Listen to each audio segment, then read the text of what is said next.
Deciphering the Z-axis in English. Hello dear learners. Today, we're diving into the world of English to explore the meaning of the term Z-axis. By the end of this video, you'll understand what it means and how it's used in various contexts. To fully grasp the meaning, let's break it down. The letter Z is the 26th letter of the English alphabet. The word axis refers to an imaginary line about which a body, such as the Earth, rotates.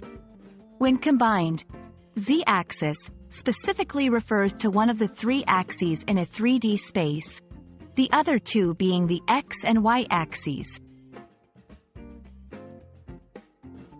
The term Z-axis is commonly used in fields like mathematics, physics, engineering, and computer graphics.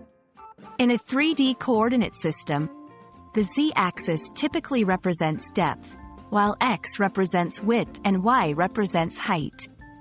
Imagine you're looking at a cube. The face of the cube that you see directly is on the XY plane.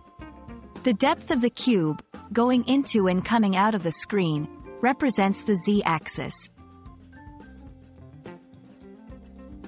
Here are some practical examples to help you relate.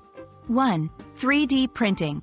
When an object is printed layer by layer, the Z-axis guides how tall the object will be.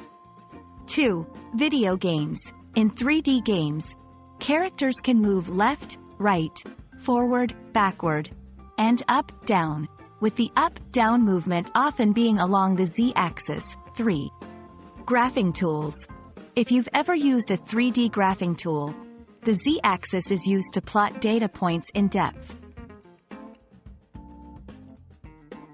Understanding terms like Z-axis enriches our comprehension of English, especially when delving into specialized topics. We hope this video clarified the term for you. Remember, language is not just about everyday phrases. It's also about these fascinating nuggets of knowledge that open doors to various fields.